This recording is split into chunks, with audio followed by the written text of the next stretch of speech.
welcome to Spooky Month Special. It's all US politics this Halloween month. It's politics, bitches. Spooky. I thought I'd kick us off pulling this little gem from the Patreon. What about my loyal patrons? If you are a patron at the Third Circle of Hell, do not despair. There will be a replacement episode to this one dropping at the same time. Okay, I will allow it. Please enjoy. Welcome to exclusive patron-only content. So cool. In this episode, we will uncover all the behind-the-scenes conniving and machinations that have made Taylor Swift the most feared woman in certain corners of America. It's her withering glances. In January 2024, conservatives got it in their heads that Swift was going to endorse Biden-Harris. And maybe she would do it after boyfriend Travis Kelce won a Democrat Party-rigged Super Bowl. I'm voting for the not rapist. You've ruined football. Adulterer and Fox News. Not a real news company. Journalist, commentator, entertainer Jesse Waters entertained a bunch of nasty, crazy people whose grandchildren aren't allowed contact with them anymore with this statement. 4 years ago, the Pentagon Psychological Operations Unit floated, turning Taylor Swift into an asset. The Pentagon responded to Waters' misleading claims in a statement filled with puns based around Taylor Swift's song titles, the best of which being... As for this conspiracy theory, we are going to shake it off. But did you guys get it? Hearing a lot of crickets. Let me say it again. The Pentagon can also be entertainers. Some dude overflowing in beta cuck energy just embroiled us in a wacky Taylor Swift conspiracy on national television. Are you kidding me? I really don't need this crap today, for crying out loud. This is serious. Which news agency was it? Fox News. Just respond to it as you would a sketch on SNL. I thought you said this was serious. I thought you said it came from a news company. The part the public shouldn't know about. This is the part I made up. But it really happened. Totally. Later in January 2024, Greg Kelly, who hosts a show on Newsmax, When I'm constipated, I like to watch Newsmax. said of Taylor, They are totally over the top worshipping this woman. just to be super clear, we all heard... They are totally over the top worshipping this woman. Okay, good. I just want to be sure we're all on the same page. These shit stains of humanity will tell you who they are if you just listen. Kelly went on to spew. They're elevating her to an idol. Idolatry. This is a little bit of what idolatry, I think, looks like. And you're not supposed to do that. In fact, if you look it up in the Bible, it's a sin. I think Greg Kelly delivers us a timely reminder here. Anyone committing idolatry is definitely going to raise the hackles of Yahweh. No idols for you. And the model of idolatry Kelly sees around Swift is a perfect cautionary tale for the rest of us. I am the chosen one. Let none of us get caught up in buying t-shirts, posters, and red hats idolizing some human individual. That MAGA hat's wearing you. Let no one who actually believes in the Christian God go to any kind of large gathering of people to listen to a false idol spelt hate and blasphemy. I, for one, have no idea who he's talking about. And finally, Kelly opined, She is going to use all of this popularity, potentially, against MAGA and 4 Democrats. oh no, what will you do? Have better policies, maybe? What's policy? Or maybe the MAGA rock stars need to get out there. Hey, Kid Rock is opening for Ted Nugent. Do you want to go? Oh, I can't. I'm busy that night 'cause I have to go get my niece's, gotta go pick up my niece's art project for preschool. So I didn't tell you what night it was on. And again, in January, Fox News Not a real news company. entertainer and not a serious person, Sean Hannity, had the bald-faced audacity to speak the following words out loud in front of other people. Maybe she just bought into all the lies about conservatives and Republicans, that they are racist and sexist and homophobic and xenophobic and transphobic and Islamophobic. So, I think we should, does anyone else need I need a minute. I need a minute to process. First, I'm just gonna play it again so we all can be certain we actually heard apparently real human say the most preposterous thing that's ever been uttered. Maybe she just bought into all the lies about conservatives and Republicans, that they are racist and sexist and homophobic and xenophobic and transphobic and Islamophobic. You know what? I think Hannity beat me. I'm going to give up on this one. What sketch are we writing today? Someone said conservatives and Republicans are not racist and sexist and homophobic and xenophobic and transphobic and Islamophobic. Was that Jon Stewart? God, he's funny. No, it was Sean Hannity. Wait, what? Did anyone check him for a stroke? I actually could write that sketch. Yesterday, the Republican Party officially announced that they are not the party of racist and sexist and homophobic and xenophobic and transphobic and Islamophobics. And today it was announced the Republican Party is no more. Satan. Now you may wonder why all these racist and sexist and homophobic and xenophobic and transphobic and Islamophobic, why all these conservatives are so terrified Swift might endorse Biden-Harris. Because I'm a shit stain.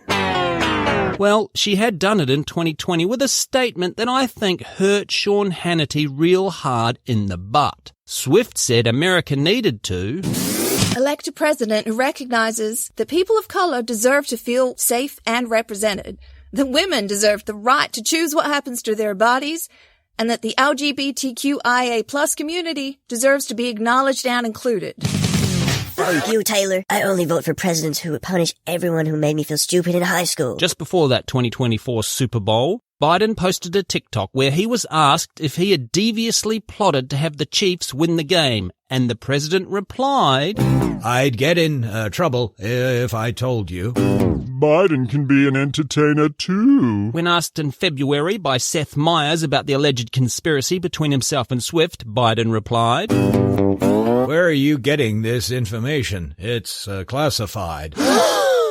Cut to a commercial break. The old man has shit the bed. Repeat, the old man has shit the bed.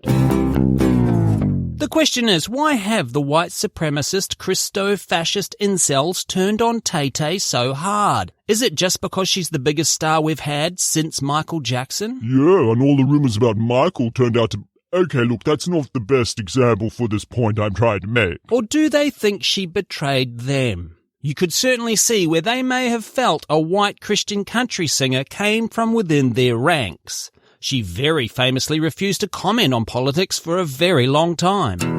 Taylor. Jesse Waters, Fox News. We're strictly an entertainment company.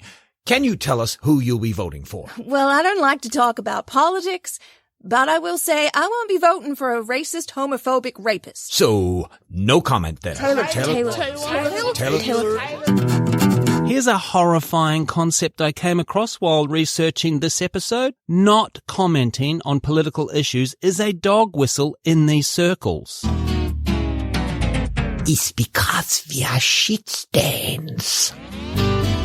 That's right. When you yourself recognize your worldview is so repugnant it should never be spoken out loud in polite company, you perceive others not speaking their worldview out loud to be a signal of potential solidarity.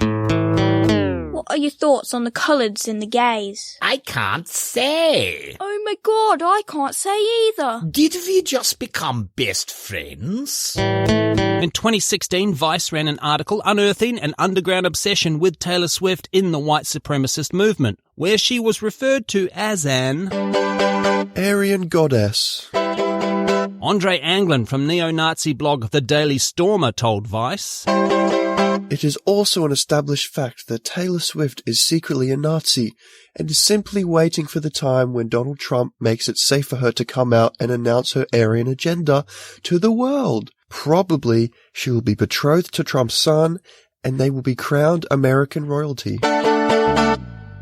It could be worse. Do you, Taylor Allison Swift, take Donald John Trump to be your lawfully wedded husband? Wait, what?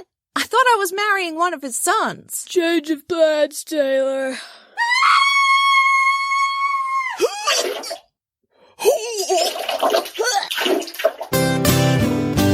Ugh, you just made my skin crawl. If you're wondering, where is Andre Anglin these days? Get in line. In 2017, a judge issued an arrest warrant for him. He owes $14 million for an anti-Semitic harassment case he lost. When did being a bigot become a bad thing? He probably shouldn't have hired a Jewish lawyer. Good news for Anglin, his Twitter account was reinstated immediately after Elon Musk took over the company. Yay! A win for Nazis everywhere. Vice found a Facebook group called Taylor Swift for Fascist Europe. Although they are currently named to praise the Empress and their page is down, I can't imagine what might have happened to it. There's a simple formula to running a successful social media site. Only some Nazis, some of the time. That's why Musk is failing. Vice quoted the community manager of the Taylor Swift for Fascist Europe group. Being Aryan is not simply a matter of blood, but it's also a matter of spirit. Take Kim Kardashian or Miley Cyrus as examples of this. Both began their lives with the same Nordic blood that Swift did, but what makes these two degenerates unfit for consideration as fascist icons? It is because, although Aryan in blood, the two are not Aryan in spirit. To be Aryan in spirit is what completes the fascist. This statement led me to ask the question I'm sure popped up in your mind the second you heard the cue just then. Are Miley Cyrus and Kim Kardashian Aryan? There's something kind of icky about asking the question, but I went on Google and it turns out I'm the 7 billionth person to ask that icky question. Wow, Kim Kardashian and Miley Cyrus sure are attractive. Maybe. Let's check their ethnicity before we make any rash value judgments. Unsurprisingly, Miley has English, Welsh, Scottish and Irish ancestry. So white on white? But Cyrus also claims a splash of Cherokee. Spicy. Mein Führer would not approve. My search led me to a 2020 article in the Houston Law Review titled, Is Kim Kardashian white? And why does it matter anyway? Racial fluidity, identity mutability and the future of civil rights jurisprudence. Quite a mouthful. Kim's mum, Chris, is of Scottish and Dutch descent, so we've got some Nordic blood right there. Her dad, Robert, is of Armenian descent, so is she white? I knew this would happen. You spend all day reading racist manifestos. It was bound to affect you sooner or later. Ask yourself, why do we care what anyone's race is? I'm setting up a joke to make fun of the racists. Just TTs, trust me. If you say so, dickhead.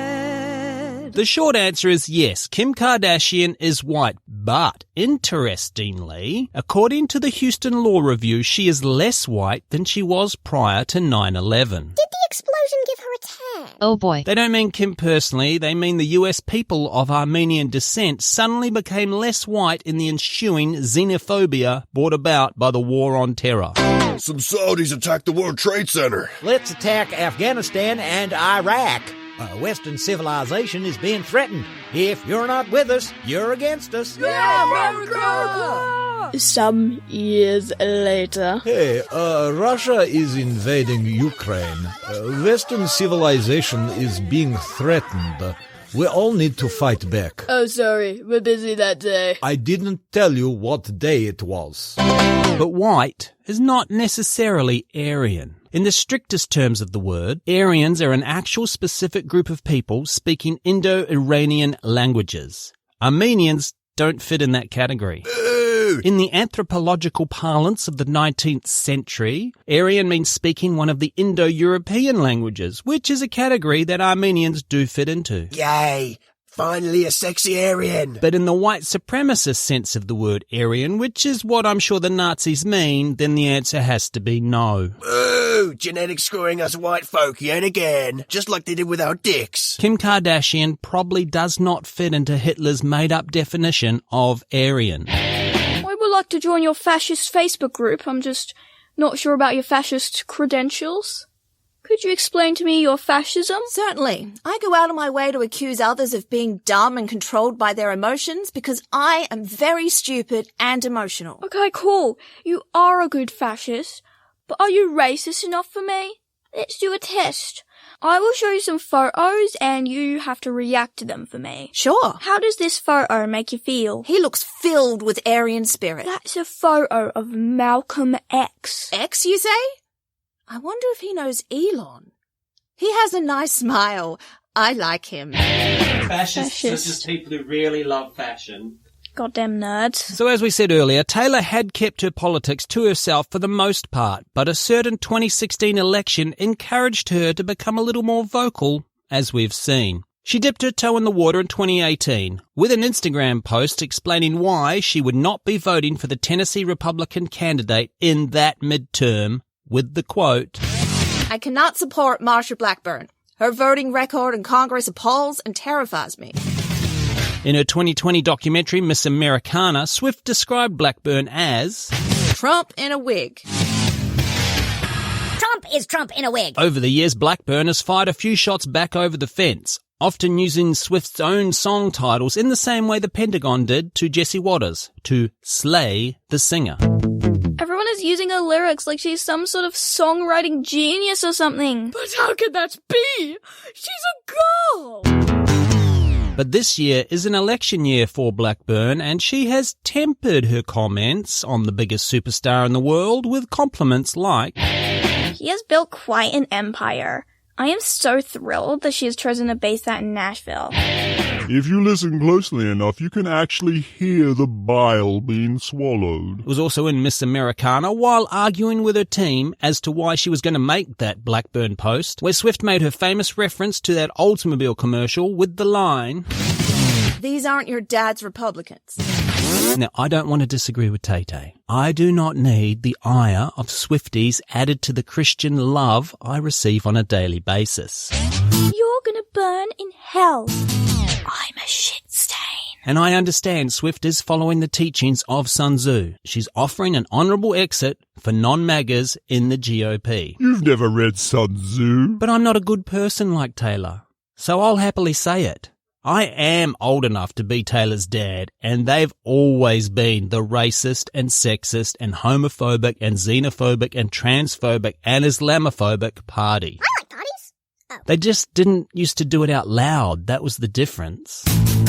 If you're a person of color, LGBTQ plus, or identify as a woman and have ever voted Republican, I would tell you to fuck yourself. But I don't have to. You already did it. So back in 2020, Swift did endorse Biden-Harris with homemade cookies. She cheated. She used baked goods. Not fair. Trump ate all of his cookies before he could bribe anyone with them. Damn Tay-Tay and damn cookies. I never got any. They don't make cookies for me. I would have eaten Trump's cookies. Yum, yum, yum, yum, yum, yum. I heard they smelled like old man poo. In June 2020, Swift weighed in on the war of northern aggression against southern statues. She tweeted, As a Tennessean, it makes me sick that there are monuments standing in our state that celebrate racist historical figures who did evil things. Edward Carmack and Nathan Bedford Forrest were despicable figures in our state history and should be treated as such.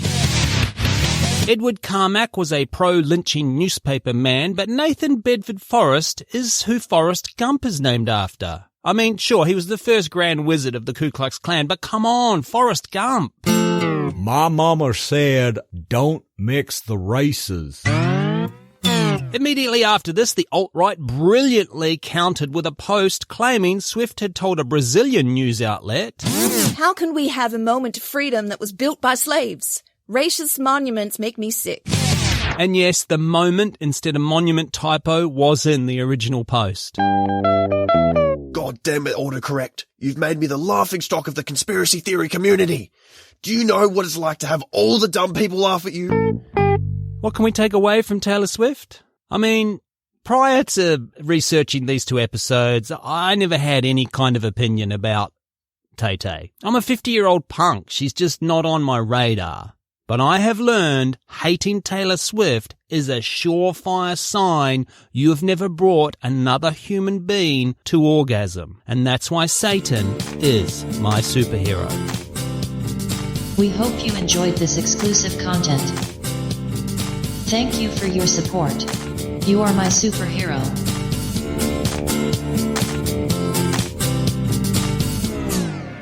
Say it again. Please, Demon Taylor, I don't want to say it anymore. This is eternal damnation. This is your forever, you pudgy-faced little bitch. Now say it. Republicans aren't racist and sexist and homophobic and xenophobic and transphobic and Islamophobic. I will never get sick of hearing it. Now squeal like a pig. I said pudgy little-faced. It was a dark night in the city, the kind that makes you question your choices. But then I stumbled upon something, a sound, deep and haunting, like a secret whispered in a back alley. They called it Dental and Flannum.